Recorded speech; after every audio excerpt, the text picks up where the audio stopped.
ગુજરાતમાં ઉત્તરાયણના પર્વમાં પતંગ દોરીથી અનેક અબોલ પક્ષીઓ ઘાયલ થતા હોય છે, જે અંતર્ગત રાજ્યમાં સરકાર દ્વારા તારીખ 10 થી 20 જાન્યુઆરી કરુણા અભિયાન 2025 હાથ ધરવામાં આવ્યું છે.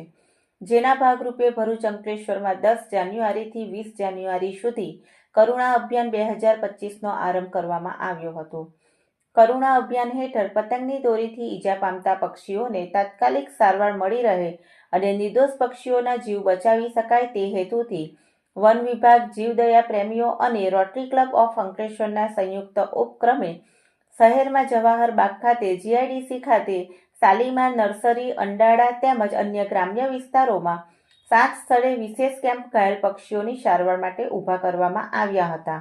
પતંગની દોરીથી ઘાયલ થતા અબોલ પક્ષીને તાત્કાલિક સારવાર મળી રહે અને તેમનો જીવ બચી શકે તેવી વ્યવસ્થા કરવામાં આવી છે.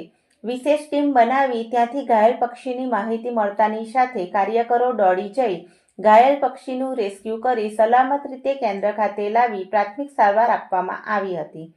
2 દિવસમાં જીવદયા પ્રેમીઓએ 30 પક્ષીઓના જીવ બચાવ્યા હતા, જેમાં એક શિકારી પક્ષી શમડીનો પણ જીવ બચાવ્યો હતો. આ ઉપરાંત બગલા, કબૂતર અને અન્ય પક્ષીઓને પણ સારવાર આપવામાં આવી હતી. આ જો કે રાષ્ટ્રીય પક્ષી મૂળની માંડ એક ઢેલનું મોત નીપજ્યું હતું, તેમજ અન્ય 3 કબૂતરના પણ મોત નીપજ્યા હતા. મારું નામ શૈલેષ વસાવા છે. હું વન વિભાગમાં ફરજ નિભાવું છું. ગઈકાલે 14 જાન્યુઆરી ઉત્તરાયણ નિમિત્તે સિટી એરિયામાં અને જીઆઈડીસી એરિયામાંથી 27 જેટલા પક્ષીઓ આવેલ છે.